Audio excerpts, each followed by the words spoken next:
Yeah, good evening. So, the words of Jesus are not always easy to swallow most of the time, maybe all the time. But he did have things to say, and we're continuing in Matthew chapter 7. Pardon a little bit of noise in the background, maybe, because we're doing some renos in the house where I live. Anyway, I'm sure it won't be so bad. So, verse 33 to 37 of Matthew chapter 5, verse 33. Again, you have heard that it was said to those of old. So, in other words, the ancients, to those back in the Old Testament times, you shall not swear falsely, but shall perform your oaths. Look at Exodus chapter 20, verse 16. One of the 10 Commandments, you shall not bear false witness against your neighbor. It's also, you can look up Ecclesiastes 5, 7 to 11, Numbers 30, verses 1 and 2, speaking basically about what you say is what you need to do, and the importance of that. Perform your oaths to the Lord. The only time that Jesus said in later in the New Testament that oaths are wrong if they're not honoring to God, if they have wrong motives.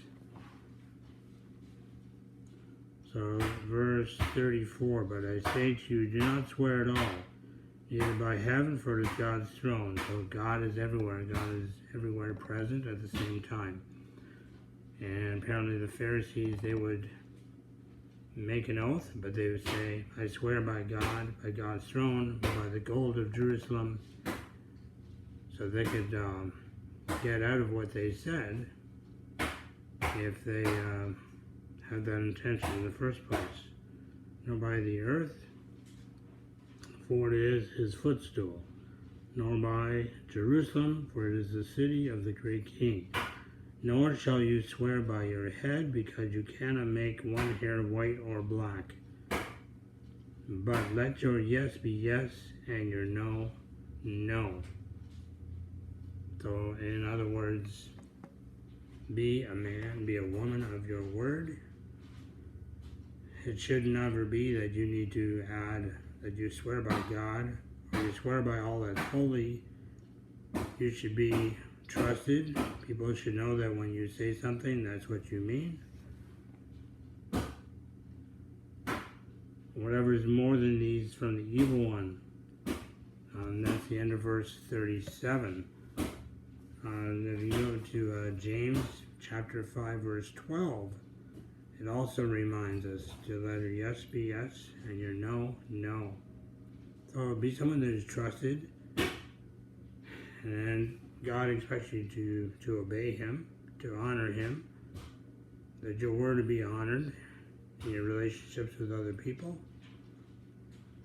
And just a few thoughts on that. You can look up those verses I mentioned in Numbers chapter 30, verses 1 and 2, Ecclesiastes chapter 5, 7 to 11. I hope I've got those right. James chapter 5, verse 12. And then, speaking of who our neighbor is, looking at Luke, the Gospel of Luke chapter 10, the parable of the Good Samaritan. A man was going down Jericho and he fell among thieves. Thieves are very common in that part of the road to Jericho. He was left for half dead, and a Levite and a priest came along. They did not help, but a Good Samaritan did.